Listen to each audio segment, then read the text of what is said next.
Astaghfirullah. Bismillahirrahmanirrahim. Assalamualaikum warahmatullahi wabarakatuh.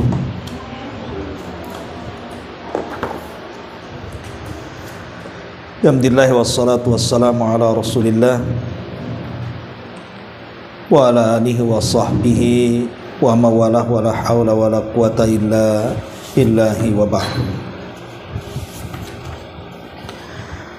Alhamdulillah, di siang ini kita bisa duduk untuk bertalabul ilmi dan kita masih meneruskan kajian Bahjah Qulubil Abrar, kalimat-kalimat singkat dari Rasul tapi syarat dengan makna. Dan kita masuk pada hadis ke-48 tentang 3 jenis manusia yang berhak mendapatkan pertolongan Allah Subhanahu wa ta'ala. Kita baca hadisnya baru kita terangkan. An Abi Hurairah radhiyallahu anhu qala qala Rasulullah sallallahu alaihi wasallam, thalathatun haqqun 'ala Allahi 'aunuhum, al-mukatab yuridul ada, wal mutazawwij yuridul afaf, wal mujahidu fi sabilillah. Rawahu ahlus sunani illa an-Nasa'i. Dari Abu Hurairah radhiyallahu anhu, beliau berkata, Nabi sallallahu alaihi wasallam bersabda, ada 3 orang yang berhak mendapatkan pertolongan Allah. Pertama, budak yang ingin membebaskan dirinya. Yang kedua, orang yang menikah demi menjaga kehormatannya. Dan yang ketiga, orang yang berjihad di jalan Allah Subhanahu wa ta'ala. Hadis ini dikeluarkan Ahlus Sunan dan juga kecuali Imam Abi Dawud. Ma'asyiral muslimat yang dimuliakan Allah Azza wa Jalla, hadis ini adalah hadis yang sangat mulia sekali, menjelaskan kepada kita tentang pertolongan Allah Subhanahu wa ta'ala kepada hambanya. Karena di sini Nabi sallallahu alaihi wasallam mengatakan thalathatun haqqun 'alallahi 'aunuhum. Ada 3 orang yang berhak mendapatkan pertolongan Allah Subhanahu wa ta'ala. Tentu yang dimaksud adalah pertolongan yang hanya Allah saja yang bisa menolongnya, di mana selain Allah Subhanahu wa ta'ala tidak akan sanggup penolongnya.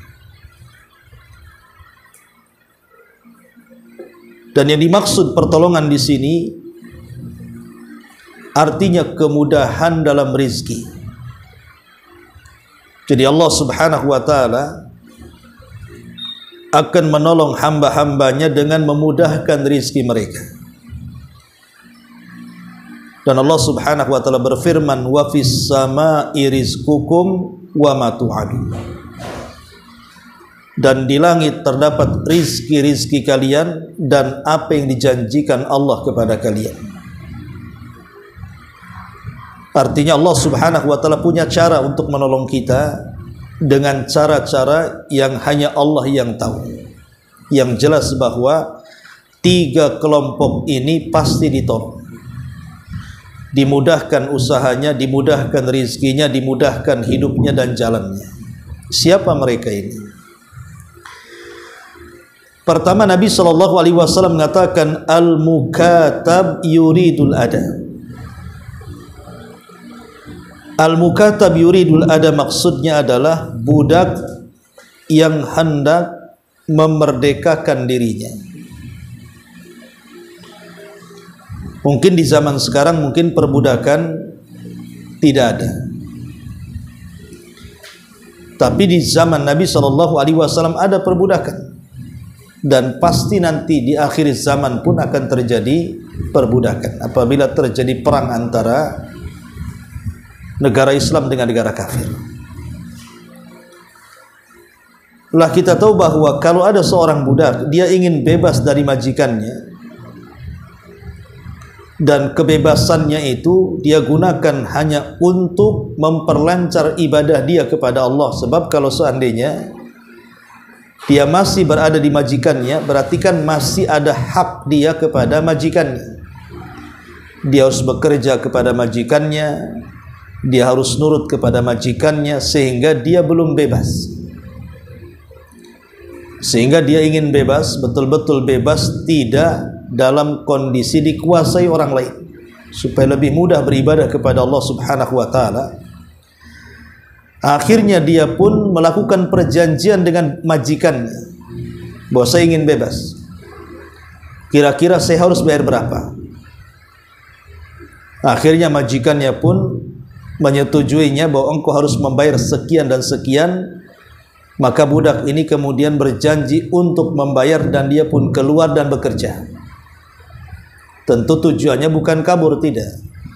Memang dia bekerja mencari uang, nanti hasilnya diberikan kepada majikannya sampai harga yang ditentukan itu lunas. Maka itu disebut al-mukatab yuridul adana.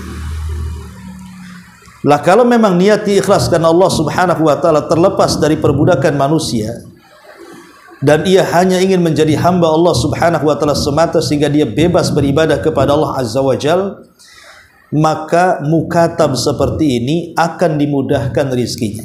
Ada saja jalan di mana dia bisa membebaskan dirinya. Ini yang pertama. Kemudian yang kedua, Nabi SAW mengatakan wal mutazawwij yuridul afaf,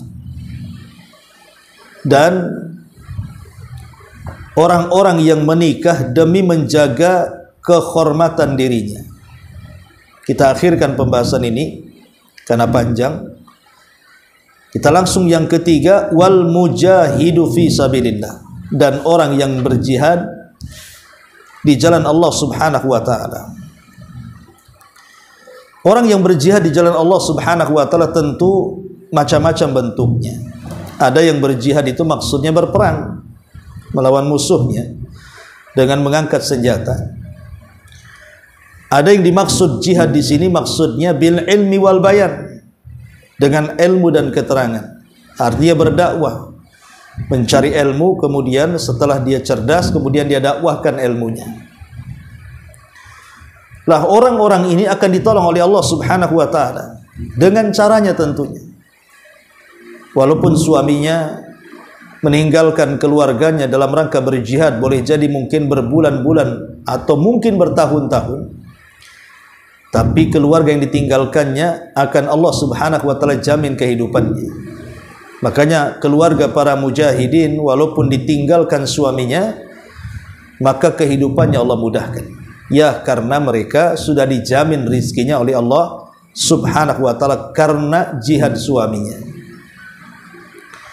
Kemudian yang ketiga, inilah yang penting, wal mutazawwij yuridul afaf, dan orang yang menikah menghendaki supaya dia bisa menjaga kesucian dirinya atau kehormatan dirinya.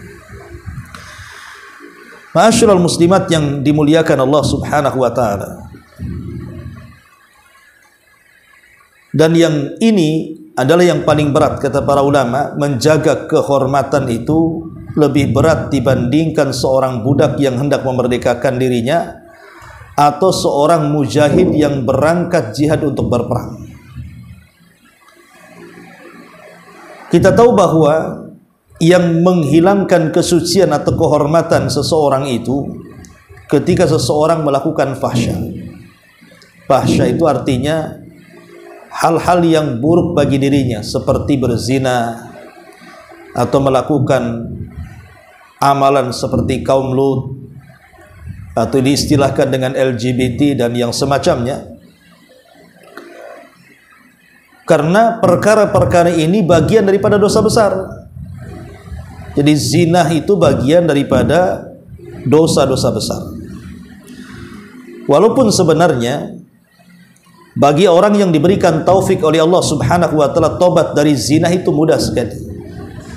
Jadi orang yang berzina kemudian dia bertobat dan berhenti dari zina, kalau Allah berikan taufik itu mudah sekali sebenarnya. Asal dia mengikuti syarat-syarat tobat yang dianjurkan oleh para ulama. Seperti dia menyesal, dengan sangat menyesal melakukan dosa zina, kemudian berjanji untuk tidak mengulangi zina, kemudian dia mengikuti perbuatan zina dengan kebaikan dan begitu seterusnya, yang jelas tercukupi syarat-syarat tobatnya. Kalau Allah Subhanahu wa taala memberikan taufik dengan tobatnya, maka dia bisa meninggalkan itu. Karena orang yang bertobat pasti Allah Subhanahu wa taala akan menerima tobatnya. Akan tetapi yang paling baik untuk menjaga kehormatan bukan hanya sekedar bertobat, tapi mencari sebab agar dia tidak terjerumus kepada perkara yang bisa menghinakan kesucian dirinya. Dengan cara apa? Dengan cara menikah. Ini yang paling besar yang bisa seseorang itu menjaga kesuciannya. Ma'asyiral muslimat yang dimuliakan Allah Subhanahu wa taala. Kenapa demikian? Karena Rasulullah SAW yang mengatakan. Kata Nabi SAW, ya ma'syarasy syabab, man istata'a minkumul ba'ah falyatazawwaj fa innahu aghaddu lil basar wa ahsanu lil faraji. Wahai anak-anak muda, siapa di antara kalian yang sanggup untuk menikah, menikah. Karena hal itu bisa menundukkan pandangan dan bisa menjaga kemaluan. Faman lam yastati fa alaihi bisawm. Kalau tidak bisa maka puasa. Fa inna lahu wija, karena puasa itu benteng antara kita dengan syahwat kita. Lah hadis ini ketika Nabi SAW mengatakan bahwa nikah itu bisa menjaga pandangan dan bisa menjaga kemaluan, menunjukkan bahwa nikah itu sebab terbesar untuk mendapatkan al-afaf, penjagaan kehormatan kita di hadapan Allah Subhanahu wa taala. Lah di sini Nabi SAW mengatakan bahwa al-mutazawwij yuridul afaf. Orang-orang yang akan diberikan pertolongan Allah, artinya orang yang akan dimudahkan urusannya oleh Allah, salah satunya adalah orang yang menikah dan menghendaki dengan pernikahannya itu al-afaf, untuk menjaga kehormatan. Maka Allah akan mudahkan untuk kehidupannya.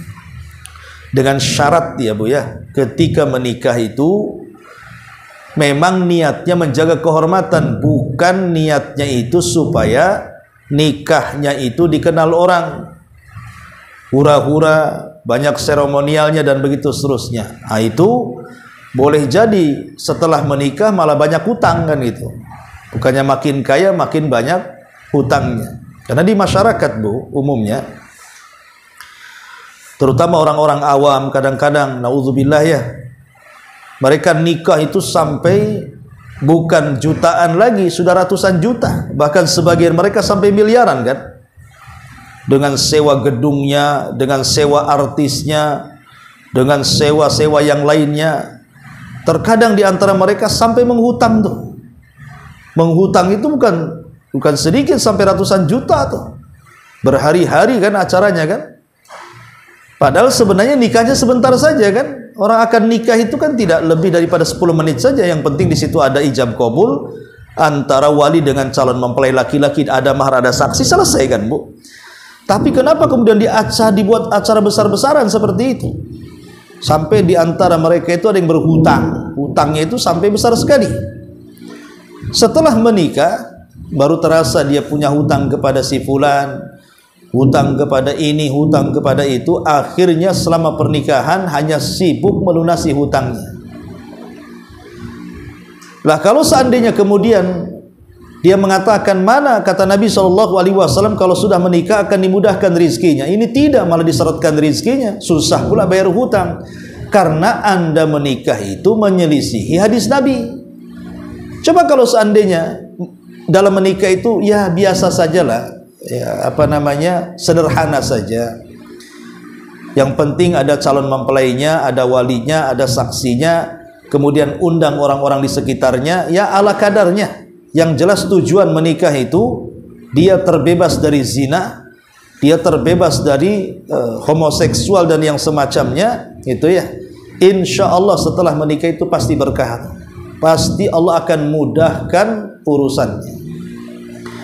Karena begini kata para ulama, jadi orang yang menghendaki kehidupannya penuh dengan afaf, artinya menjaga kesucian dan kehormatannya, itu akan menyebabkan kekayaan. Tentu yang pertama adalah kaya hati. Kaya hati, dan kaya hati itu lebih kaya dibandingkan kaya di luar hati. Betapa banyak orang-orang yang rumahnya besar, kendaraannya bagus gitu ya, tanahnya luas, kemudian uangnya juga miliaran bahkan triliunan. Ketika hatinya tidak kaya, rasanya dia sempit jadi orang kaya itu. Dia tidak kerasan di rumahnya, bahkan dia cenderung kemudian malas hidupnya. Kenapa? Karena hakikat kaya itu bukan di situ. Tapi walaupun nampaknya dia usahanya ya biasa-biasa saja, mungkin dia hanya sebagai tukang bangunan atau ojek online atau hanya jual es cincau atau apalah ya, yang penghasilan itu secara kasat mata tidak banyak. Tapi karena hatinya kaya, maka dia hidupnya tenang dan bahagia. Itulah buah daripada afaq namanya. Orang yang menjaga kehormatan itu biasanya diiringi dengan kekayaan hati. Dengan kekayaan hati. Makanya lihat Bu, banyak kasus di masyarakat itu kan Bu. Umpamanya ada kasus suaminya ketangkap polisi kemudian dipenjara. Itu kebanyakan orang-orang yang dipenjara itu kan punya anak istri tuh. Kebanyakan orang-orang yang dipenjara karena sebuah kriminal itu kan punya anak istri kan Bu. Tapi walaupun suaminya dipenjara, toh juga istri yang di luar penjara dengan anaknya masih bisa makan, masih bisa sekolah, ya kan, masih bisa tersenyum dan begitu seterusnya. Padahal kepala rumah tangganya dipenjara kan. Nah, siapa yang memberi makan itu? Keluarganya yang di luar penjara pada suaminya di penjara. Allah Subhanahu wa Ta'ala. Makanya orang yang menikah menghendaki untuk menjaga kehormatannya itu pasti ditolong Allah Subhanahu wa Ta'ala. Ya. Masyarul muslimat yang dimuliakan Allah Subhanahu wa Ta'ala, maka pentingnya seseorang itu menikah untuk menjaga kehormatan. Jadi ini juga sebuah nasihat bagi ibu-ibu yang punya anak gadis ya. Sebab kalau ibu-ibu kan sudah tua, sudah nikah lah ya. Artinya ilmu ini saya bagikan kepada ibu-ibu yang punya anak gadis. Kalau memang ibu sudah punya anak gadis atau mungkin anak laki-laki yang sudah layak menikah, maka nasihati anak-anak kita ya, bahwa engkau menikah itu untuk menjaga kehormatan. Jangan sampai terjerumus kepada zina, jangan sampai terjerumus kepada homoseksual ataupun penyimpangan seks lainnya. Jadi kalau sudah ada lain tuh anak kita ini sudah mulai terkena pergaulan bebas Bu, nikahkan segera. Ya, nikahkan segera. Jangan terpikir, Ustaz dia belum cari kerjaan, itu belum kerja, nanti dia makan apa. Jangan terpikir seperti itu. Sebab menyelamatkan anak kita dari zina itu lebih dibandingkan bicara soal pekerjaan. Kalau dia sudah ngebet nikah, jangan ditahan-tahan. Dan sudah ada jodohnya dan ibu layak menikahkan anak kita dengan dia karena sudah ya sekufu lah, bolehlah kan gitu. Nikahkan saja. Insyaallah Allah Subhanahu wa Ta'ala berfirman, iyakunu fuqara yughnihimullah. Kalau mereka memang orang fakir, nanti setelah menikah pasti ada rizkinya sendiri. Allah pasti cukupkan mereka. Ya, mungkin ya sebulan 2 bulan masih merepotkan orang tua lah. Tapi lama-lama nanti Allah bukakan tuh rizkinya sendiri. Entah dengan caranya, pasti dia akan dibukakan rizkinya. Seperti saya, ibu dan yang lainnya. Dulu waktu ibu masih gadis, ya kan, ibu menikah dengan suami. Mana ada suami punya rumah kan Bu? Ya. Ada suami punya rumah? Tidak ada. Ya. Mana ada suami punya mobil? Tidak ada. Kalau awal-awal menikah kan masih culun-culun, mana punya apa-apa. Tapi berjalannya waktu, akhirnya ibu punya anak, kemudian suami mulai bekerja, makin dewasa, akhirnya mulailah dia nyicil rumah, bangun rumah, beli kendaraan, mulailah kemudian ekonominya kuat. Lah salah satu Allah mudahkan kita mendapatkan itu semua adalah dengan jalan pernikahan. Itulah yang dimaksud di sini. Kata Nabi SAW, "Thalathatun haqqun 'alallahi aunuhum," bahwa 3 manusia berhak atas Allah. Allah tolong mereka. Salah satunya al-mutazawwij yuridul afaf. Orang yang menikah dan berkehendak menjaga kehormatan. Ma'asyiral muslimat yang dimuliakan Allah Subhanahu wa taala. Di zaman Nabi sallallahu alaihi wasallam, kata Anas bin Malik radhiyallahu an, ada 3 orang yang datang menemui istri Nabi sallallahu alaihi wasallam. Kemudian mereka bertanya-tanya soal ibadah Nabi sallallahu alaihi wasallam. Ya, kata istri-istri Rasul, ya ibadah Nabi begini kan gitu. Tapi 3 orang ini merasa beribadah Nabi itu kurang banyak. Akhirnya kemudian salah satu di antara mereka mengatakan, saya akan puasa dan tidak akan pernah buka. Yang satu mengatakan, saya akan sholat malam terus dan tidak akan tidur. Yang satu mengatakan, saya tidak akan menikah karena saya akan habiskan hidupku untuk agama. Sampailah berita ini kepada Nabi. Maka Nabi SAW mengatakan, siapa yang mengatakan seperti itu? Aku loh orang yang paling bertakwa di antara kalian, yang paling takut di antara kalian. Tapi aku puasa, aku juga kadang-kadang membatalkan puasa. Aku sholat malam, kadang-kadang aku juga tertidur. Dan aku banyak menikahi wanita. Maka barang siapa yang benci dengan sunnahku, maksudnya sunnah pernikahan, falaisa minni, maka dia bukan golonganku. Lihat Rasul mengatakan, faman raghiba an sunnati falaisa minni. Siapapun yang membenci sunnahku, maka dia bukan kelompokku. Kata-kata Nabi SAW, dan saya banyak menikahi wanita. Dari sini Nabi SAW mencontohkan, Rasul juga manusia sama dengan kita. Maka Nabi SAW ingin mencontohkan umatnya, beginilah cara menjaga kehormatan menikah. Karena kita tahu bahwa orang yang menikah dengan orang yang tidak menikah itu akan berbeda. Berbeda dari segalanya. Kalau orang sudah menikah itu semua menjadi pahala, Bu. Senyum ibu pada suami pahala, sentuhan ibu pada suami pahala, memasakkan masakan untuk suami pahala, membersihkan rumah, ya nyapunya, ya ngepelnya, ya nyucinya, semua jadi pahala. Jadi tidak ada yang sia-sia, Bu. Orang yang sudah menikah itu semua akan jadi pahala. Makanya jangan suka gerutu di rumah tuh. Ya, aduh capek ini. Semua pahala, Bu. Jangan salah. Ibu lelah, letih, masak, ngepel, nyapu, semua pahala, tidak ada yang gratis. Itu semua dinilai. Makanya kenapa ada istilah baiti jannati, rumahku adalah sorgaku, itu bagi ibu-ibu tuh. Karena memang ibu mendapatkan sorga itu pahalanya diambil dari rumah. Karena semua jadi pahala. Tapi kalau laki-laki mencari pahala di rumah, ya nggak dapat lah kan begitu ya. Makanya lihat, ibadah laki-laki itu semua di luar tuh. Sholat jamaah di luar, jihad di luar, cari nafkah di luar, semua di luar. Karena bukan tempat sorganya laki-laki di rumah. Jangan dibalik. Ya, sekarang banyak yang dibalik kan gitu. Laki-laki suruh nyari sorga di rumah, perempuan suruh keluar rumah. Kan aneh. Ya. Kan ada tuh orang-orang yang tidak bertanggung jawab. Istrinya dikirim ke Arab, istrinya dikirim ke Singapura, istrinya dikirim ke Taiwan, istrinya dikirim ke Hong Kong, istrinya dikirim ke Malaysia untuk jadi pembantu. Sementara dianya ungkang-ungkang pakai sarung sana sini, nggak jelas kan. Ini mana tanggung jawabnya? Ini laki-laki yang tidak punya tanggung jawab namanya. Jadi jangan mau, Bu, kalau seandainya disuruh bekerja, suaminya duduk-duduk di rumah. Kan itu bukan tugas ibu di situ. Kan ibu ini kan nikah dengan suami ini ingin menjaga kehormatan. Malah suruh keluar rumah pula. Akhirnya apa?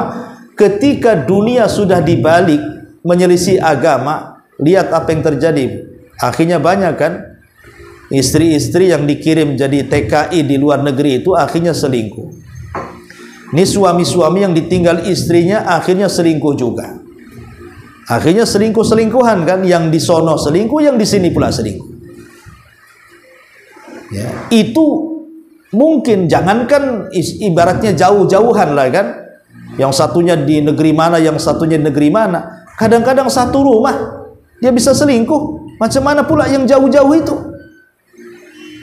Makanya ma'asyiral muslimat yang dimuliakan Allah Subhanahu wa taala, tujuan nikah itu kan menjaga kehormatan.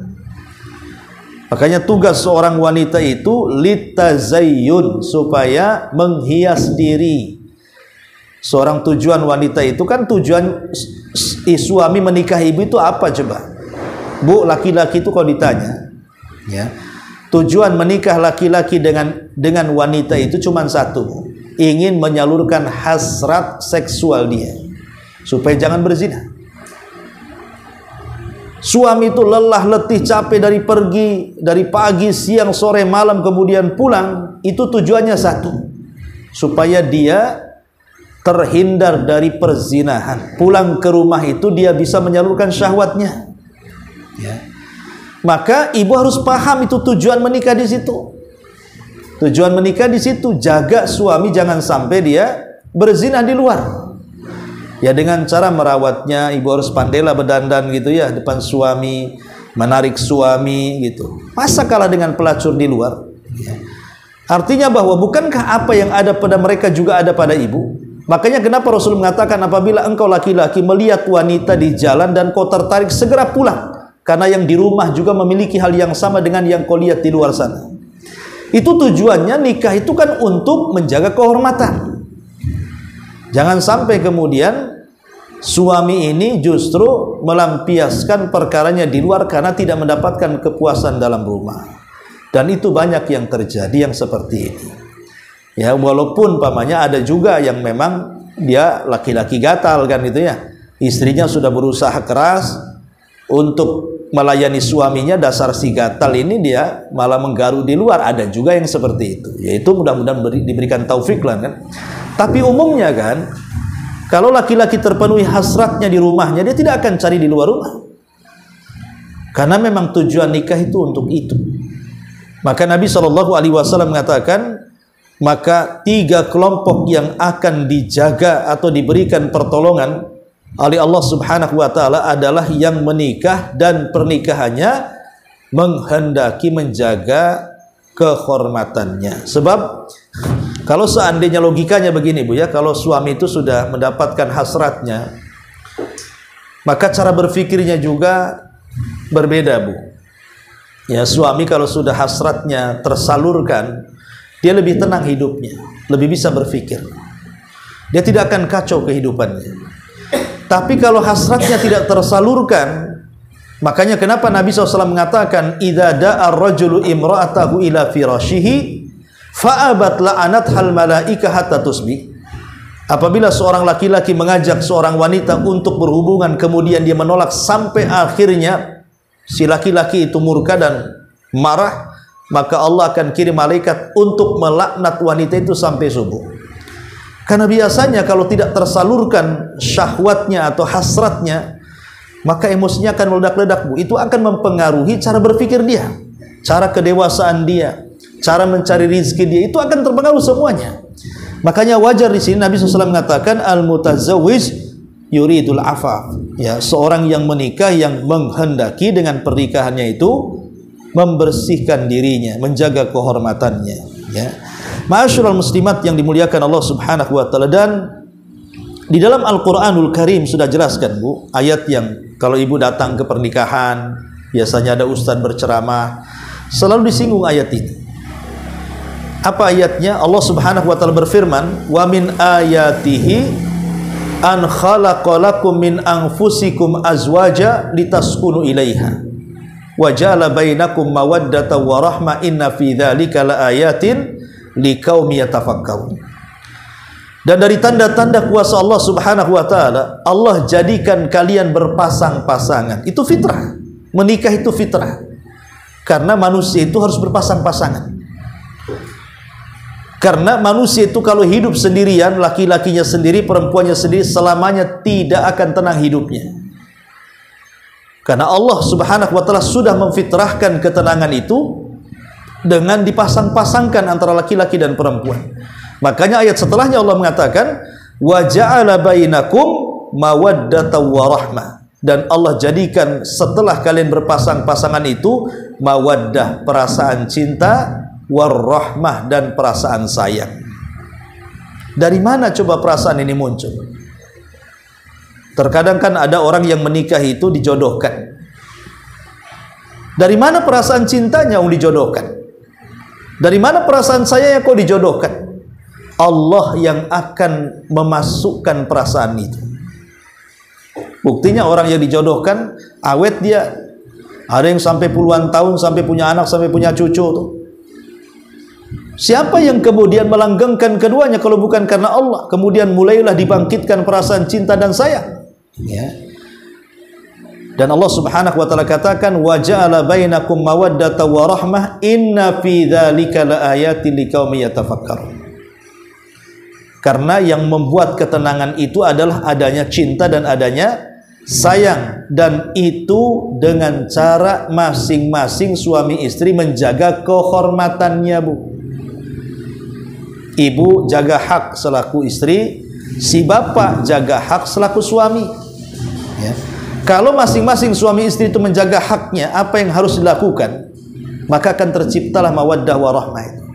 Biasanya rasa cinta itu akan luntur ketika hak mulai berpudar. Ketika haknya mulai berpudar. Dan biasanya hilangnya cinta bahkan sampai ke rahmat itu, Bu, ketika kehormatannya hilang. Ketika oke lah kalau masih banyak berselisih antar suami istri, mungkin rahmat masih ada, tapi cinta boleh jadi sudah tidak ada.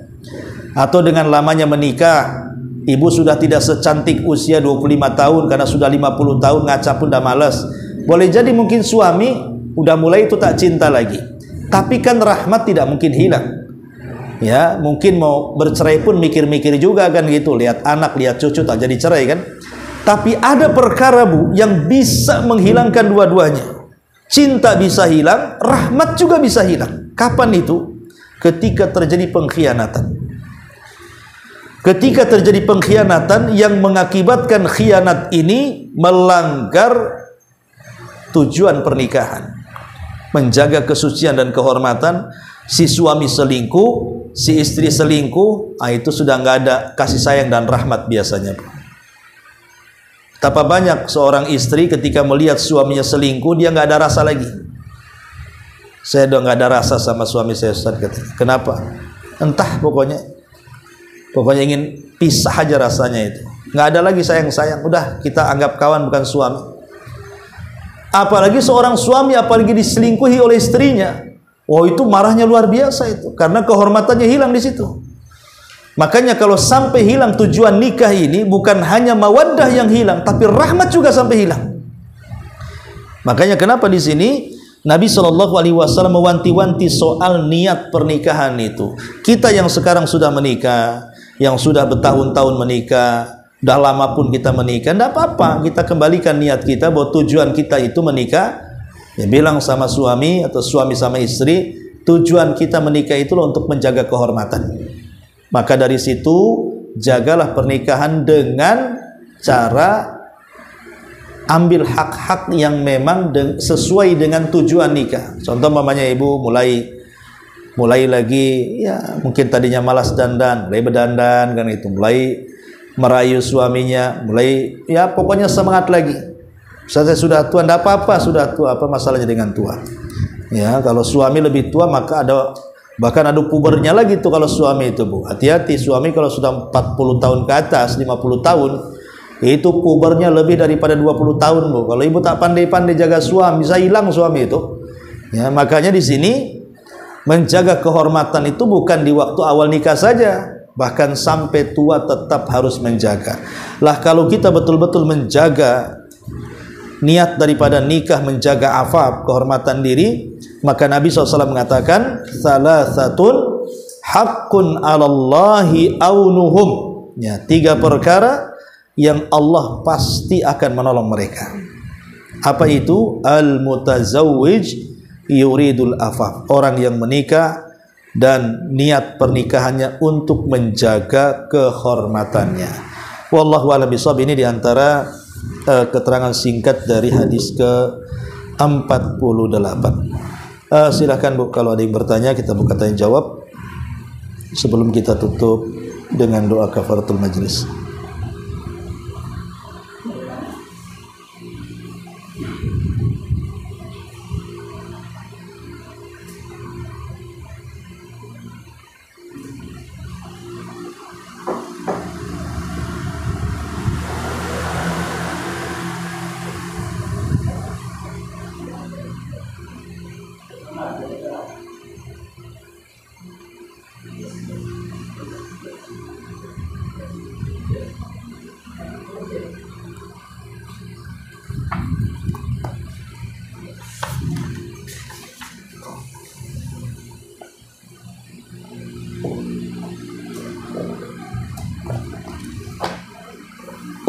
Ada, kita tutup. Subhanakallahumma bihamdika asyhadu an la ilaha illa anta astaghfiruka wa atubu ilaik.